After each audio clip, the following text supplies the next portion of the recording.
Good afternoon, people. Welcome back to another Crypto Sherpa news episode. I'm your Sherpa, Paul Bucci, here to give you all that daily news for you. And today's video, we got, China made a $1 trillion mistake by ousting Bitcoin miners, says Michael Salyers. JP Morgan survey says that 30% agree with Warren Buffett on Bitcoin being rat poison. Fireblock to face trial for losing over 70 million worth of Ethereum. Oh my. Also, a couple seizures, 158 million worth of crypto seized by UK police in alleged money laundering scheme. Another one. South Korea seized 47 million worth of crypto from wealthy tax dodgers. All that and more. So, woo! Sit back and stay tuned.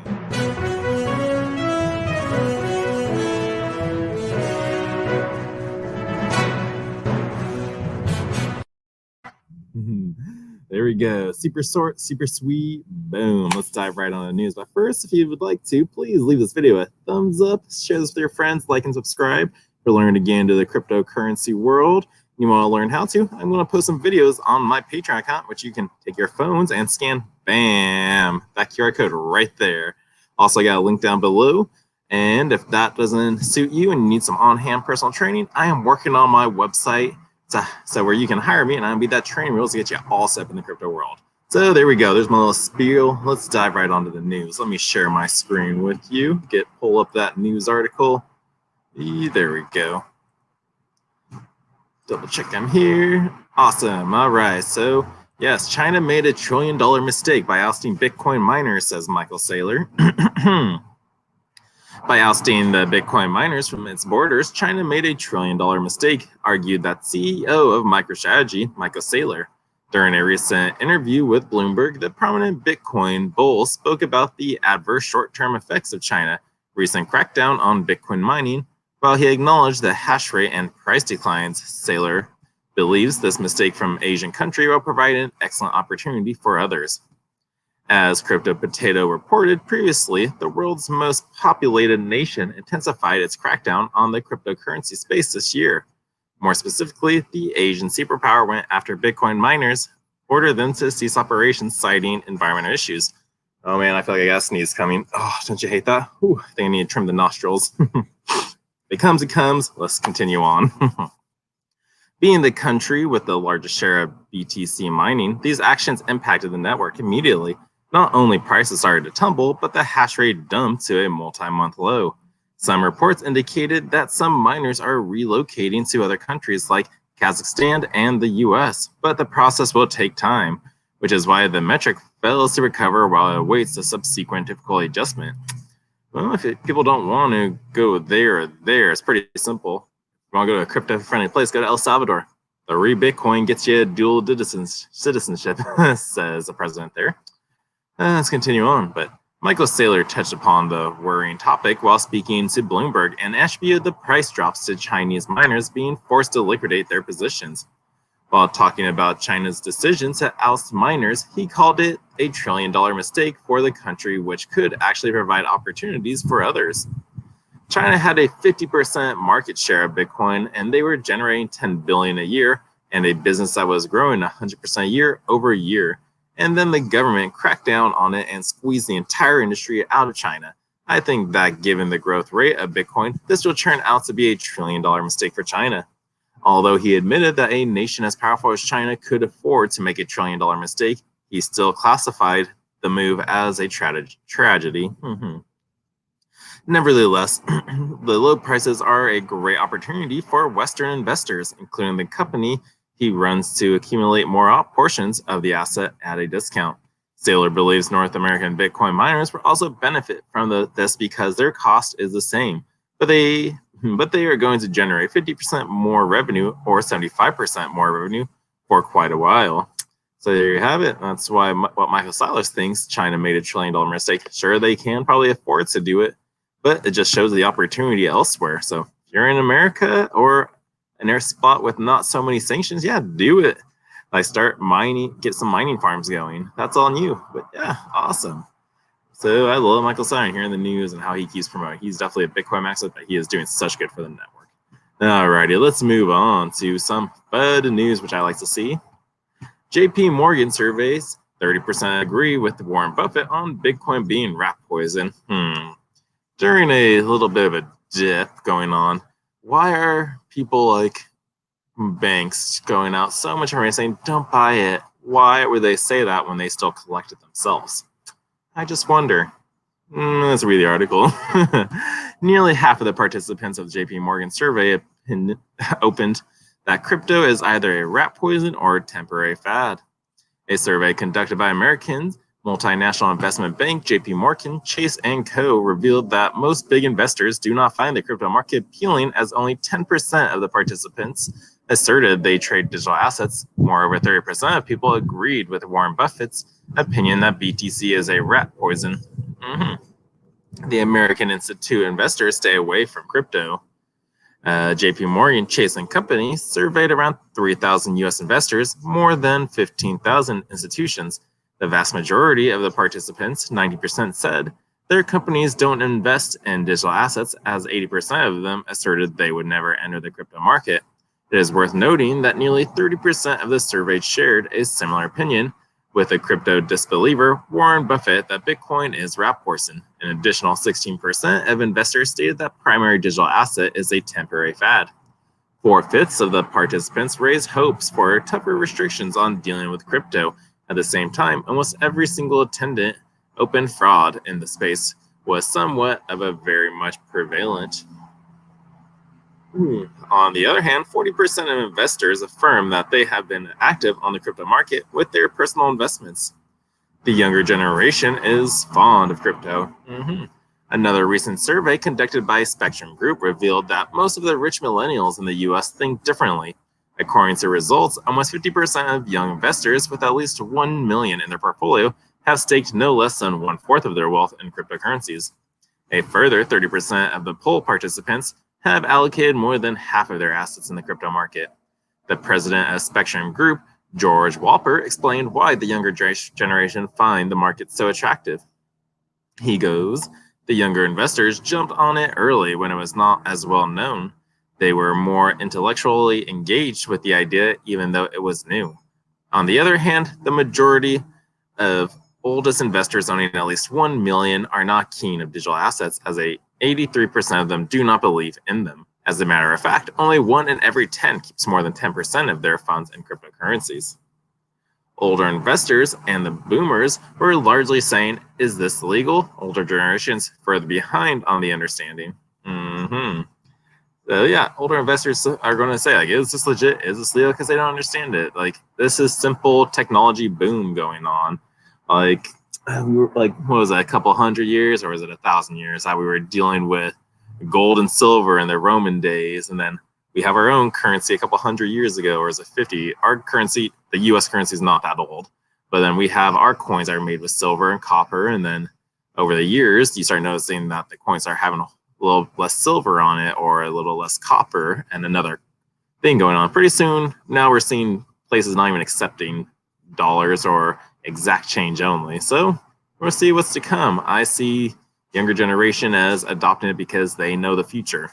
Who had a great saying where it's like the older generation are always tell their kids not to do it, but their kids live in the present, which is closer to the future, which the parents are living in the past. So there we have it. That's why the younger generation does it. But let's move on. Fireblocks to face trial for losing over 70 million worth of Ethereum. Crypto staking platform Stakehound filed a lawsuit against Fireblock at the Tel Aviv District Court for losing about 77 million worth of Ethereum. The institutional liquid staking provider Stakehound alleged the cryptocurrency security company Fireblocks of failing to protect its wallet. According to the accusations, about 77 million worth of Ether will irrevocably be lost. The disappearance of 70 million worth of Ether, disaster and damage. The Israeli publication Calculus reported that Stakehound filed a lawsuit against Fireblocks for losing more than 75 million worth of the second largest digital asset, Ether. According to the prosecution, the crypto security company was negligent, resulting in the loss of funds which cannot be restored. Stakehound pointed out the main reason for the problem is a major human error. The accusation alleged that a careless employee of Fireblocks not only failed to back up the defendant's private keys, but even deleted them for no apparent reason. Stakehouse stated that this sloppy handling resulted in disaster and damage and led to the loss of 38,178 coins of Ethereum, or about 70 million as of writing these lines. This is not a simple situation where the private keys were simply lost. This resulted in a disaster and damage. The defendant irrevocably lost access to the plaintiff's digital asset, which were disposed in an e-wallet provided by the defendant, causing the loss of 38,178 of the plaintiff's Ethereum coins. It's in turn, Fireblocks asserted that they would conduct a thorough investigation of the situation and assist all parties involved to resolve the issue. Moreover, the crypto security firm refused to take responsibility for the colossal loss of Ethereum, as their customer had not compelled with their protection guidance. The keys were generated by the client and stored outside the Fireblocks platform. The customer did not store the backup with a third-party service provider per our guidelines. Is it really gone forever? Probably. But in January this year, Ethereum founder Vitalik Buterin spoke about the importance of developing methods that allow users to recover their wallets' private keys in case of an emergency. This is currently impossible without the help of trusted third parties, but the billionaire outlined the social security wallets are a possible solution to the problem. They work like an ordinary wallet, except that they add guardians to the equation, which facilitate access if the owners lose or forget their keys for any reason. Buterin believes that this is a simple and very secure way of protection. If a user loses their signing key, that is when a social recovery functionality would kick in. The user can simply reach out to their guardians and ask them to sign a special transaction to change the signing pub key registered in the wallet contract to the new one. This is easy. They can simply go to the webpage, as is a security.loopring.io, sign in, see a recovery request, and sign it. So that is Vitalik Buterin's way of solving this issue. But again, I guess this is just an issue of, human error. And also, people are not wanting to be in full control of their cryptocurrencies. Because being in cryptocurrency means you're in full control of your monies and you're responsible for all the security issues and protection it comes with it. Ooh, bumblebee. And then, so what they're doing is they trusted a third party to secure their keys outside of this. Also, they probably lost their keys and then they went to them, but these guys didn't have it anymore. So they put their faith in someone and lost it when they made a simple mistake, when they probably should have trusted. I don't know. I say recommend. Again, this is the crypto world. This is the issue we got going on where you're in full control. There's no backups anymore. But if you want to be secure, you want to make sure you trust somebody or have someone super close who may have a backup, not some third-party business that could make a human error like that, and then your money's gone. So until stuff goes on, be in charge of your own money, people. Do your research and keep yourself safe and protected. All right, let's go move on to our seized crypto assets. So we have one in UK and South Korea. This is our UK news. 158 million worth of crypto seized by UK police in alleged money laundering scheme. The United Kingdom's Metropolitan Police unveils that it has made the largest cryptocurrency seizure in the country's worth hundreds of millions of dollars as part of an ongoing investigation related to money laundering. In a statement, the law enforcement division says it's confiscated 150 million worth of crypto assets after receiving reports about the transfer of criminal assets. Detective Constable Joe Ryan explains that criminals rely on money laundering schemes in an effort to hide their originals or the origins of their ill-gotten income. Otherwise, they risk losing their money to law enforcement. Deputy Assistant Commissioner Graham McNulty says that while cash is still king, technology and online platforms now allow criminals to use more sophisticated methods to launder the proceeds of their illicit activities. Although criminals are leveraging advanced technology to hide their movements, McNulty says the police force has the talent and manpower to stay ahead of the curve. We have highly trained officers and special units working day and night to remain one step ahead. Before I continue on, McNulty, is that just not an officer name? It's this man was born to be a cop because McNulty, get over here. Sorry. These officers not only work to disrupt and seize funds being transferred digitally, they continue to deprive criminals of hard cash in the financial year of 2020-2021, We have seized more than 47 million, or $65.23 million. That was euros. From the hands of criminals. This cash can no longer be reinvested in crime. It cannot be used to buy and peddle drugs and weapons, and cannot be used to entice and exploit young and vulnerable people in criminality. While the Met did not mention the cryptocurrencies involved, the digital asset seizure already represented more than double the amount confiscated by police force in the previous financial year. Now I'm curious how they got it. Like, they don't disclose what type of cryptocurrency, but I wonder how they got it. Did they seize it through a hard wallet? Like, they saw their computer, so they took it, and now they're in control of it. But if that's the case, then there's nothing they can do to get inside of it without the private keys or the password to it. That's all in the criminals who put their money in it. So let's see if they can actually use this money, or if it's just out of the hands of the world, and that just kind of makes whatever cryptocurrency it is more scarce and more valuable. So cool. All right, what's going on with South Korea? South Korea received $47 million worth of crypto from wealthy tax dodgers. 12,000 Korean tax evaders parted with $47 million worth of cryptocurrencies following a government action against them. The authorities of South Korea confiscated the cryptocurrency holding of 12,000 people. The locals received charges of tax evasion, and 53 billion won, or 47 million worth of BTC, Ethereum, and other digital assets were seized. The largest crypto seizure for back taxes in Korean history. Following a month-long investigation, the officials in the most populated South Korean province, I'm going to get this wrong, Gyeonggi, targeted 12,000 wealthy residents under suspicion of tax avoidance. The British daily newspaper Financial Times reported that the authorities seized 53 billion of the local currency worth of the digital assets from the tax dodgers. Kim Ji-yi, the director of the Gyeonggi Province Fairness Bureau, outlined that all Koreans should abide by the law and no exceptions are tolerated. We will do our utmost to protect law-abiding taxpayers and fulfill our fair taxation mandate by probing and tracing assets that tax dodgers may be concealing in the midst of the recent cryptocurrency trading fervor. Gyeonggi's officials praised the operation as the longest cryptocurrency seizure for back taxes in Korean history. They added that tax dodgers had used local trading venues to hide virtual assets.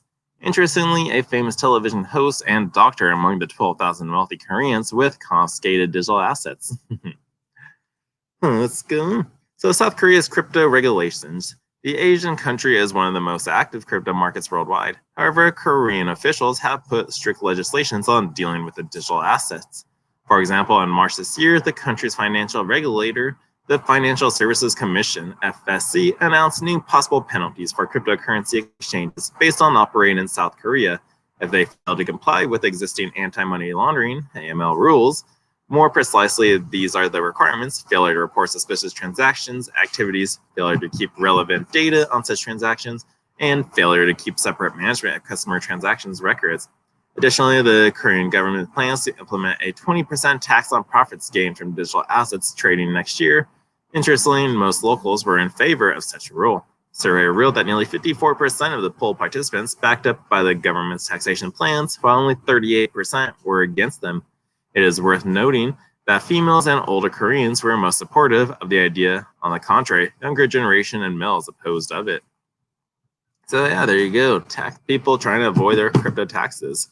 All in all, people, wherever you're at, whatever government you're in, like, try to hide your taxes better. Get a non-custodial wallet, because that doesn't even take an email, nothing that links you to it. You just put your money on there. It's off exchanges, it's off online, and that's just it. Good luck, government. But if you do use government exchanges or just any centralized exchange, whichever country, government it may be in, just do your taxes. It's not worth it trying to fight the government. Just do your part, pay your taxes, pay your bills, and have a happy life. That's it. Alrighty. Lastly, coin market cap pricing. Let's see where we're at. Bitcoin is at 32,000. We're up 4.34% in the 24-hour period. Ethereum is up 2.97 at 1800. Doge is still down in the 24-cent range. XRP is at 60 cents. Polkadot's at 14.13. Litecoin's at 126. We're still in the lows. Theta 652. I know mainnet 3.0 is just around the corner. Be prepared for that. Filecoin's at 53. Shiba Inu, that's a low number. AMP's at 5 cents, almost 6. And Theta Fuel's at 40 cents. Lastly, I always like to end on the crypto fear and greed index. Today we're at a 22 of extreme fear. So that is some good news depending on where you are and how long you've been in the market. When we see extreme fear, we want to buy more. Why is that? Because when we are in extreme fear, that can be a sign that investors are too worried. That could be a great buying opportunity. But when investors are getting too greedy, that means the market is due for a correction. So there you have it, people. All the great daily crypto news we got going on right now. If you got any joy from this video, hey, you be quiet, Baxter, and Baxter, stop barking. But if you like this video, please give it a thumbs up. Subscribe, share with your friends again. Check out my Patreon account. I'm going to be posting a video in a couple minutes, so stay tuned for that. Go log in, subscribe, and be ready to learn how to move your Divi from your BitTrue wallet into your Divi wallet. And there we have it. So hope you guys are having a great day, morning, afternoon, and you're just being safe and having fun with your family or loved ones. So the Sherpa is out, and I will see you next time. Have a good one.